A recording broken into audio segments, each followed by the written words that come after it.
ہو، اور یہ بھی ایک اچھی اسٹریٹجی ہے. کیا استعفوں سے حکومت کو اس وقت ڈسٹیبلائز کیا جا سکتا ہے؟ یہ اس پوزیشن میں ہے، اگر استعفے دیتے ہیں تو کیا ہوگا؟ دیکھیں ندیم صاحب، اس کے اوپر جو قانونی رائے سامنے آ رہی ہے، میں اعتزاز احسن صاحب کی بات سن رہی تھی، ان کی بات کی میں تائید کرتی ہوں. دیکھیے قانونی رائے اس کے اوپر کیا ہے کہ اگر آپ کے استعفے دینے سے سینٹ کے الیکشنز کے اوپر کیا ہوگا، اس سے کون ہارے گا، آپ یا ہم؟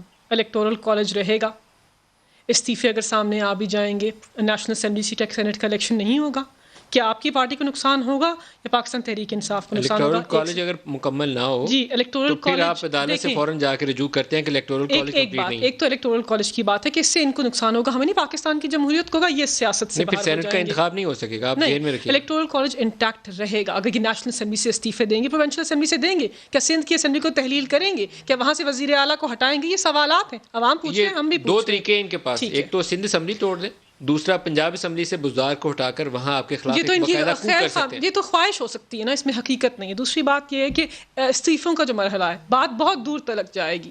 بات یہاں تک نہیں ہے، استعفوں کو ویریفائی کرنے کا ایک پروسیس ہے. اس طرح نہیں ہوتا. 18ویں ترمیم کے بعد رولز آف بزنس امینڈ ہو گئے ہیں، اسپیکر کے پاس استعفیٰ آتا ہے. ابھی تو استعفے ان کے پاس نہیں آئے، ان کے پاس آئیں گے، یہ اسپیکر کو بھیجیں گے، اسپیکر اس کو ویریفائی کریں گے، اپنی درستگی کریں گے، اور اس کے بعد نیشنل اسمبلی کو بتائیں گے. رول 43 کہتا ہے نیشنل اسمبلی کے رولس کا کہ یہ طریقہ کار ہے. تو ابھی بات بہت دور ہے استعفوں کی. جس طرح یہ آگے بڑھا رہے ہیں، اتنی آسان بات نہیں ہے. ہم جانتے ہیں ان کی سیاست کا محور کیا ہے، اقتدار.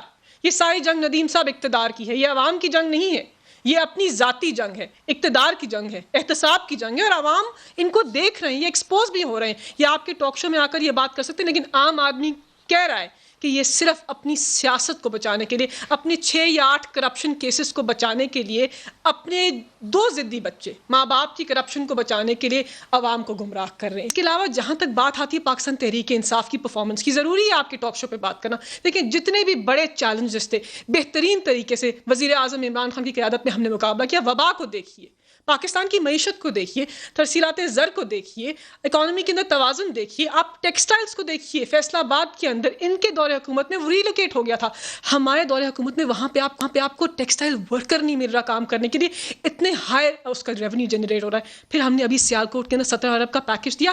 ہر چیز بہترین طریقے سے چل رہی ہے، ہم مقابلہ کر رہے ہیں.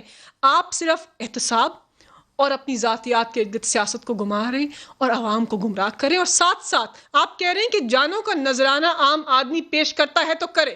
قمر زمان کائرہ صاحب نے کہا کہ جی کچھ جانے اگر اس کے اندر ان کا نذرانہ پیش ہوتا بھی تو ایسی کیا بڑی بات ہے؟ بہت بڑی بات ہے.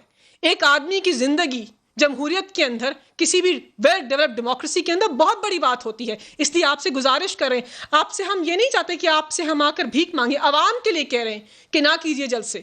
کریے آپ پریس کانفرنسز، کریے آپ عوام کو بتائیے، ہماری تنقید کیجیے، لیکن جلد سے نہ کیجیے. اس سے بڑی وبا کے اندر وبا بڑھ رہی ہے. ندیم صاحب آخری بات، وبا کے اندر اعتماد جو ہیں وہ لوگوں کو قتل کرنے کے مترادف ہے. بڑے اعتماد نہیں ہونے چاہیے، بالکل نہیں ہونے چاہیے. یہ اصولی بات ہے. لاسٹ بات میں اس سے گزری ہوں، جس کے اوپر یہ ہوتا ہے یہ بہت تکلیف دہ عمل ہوتا ہے.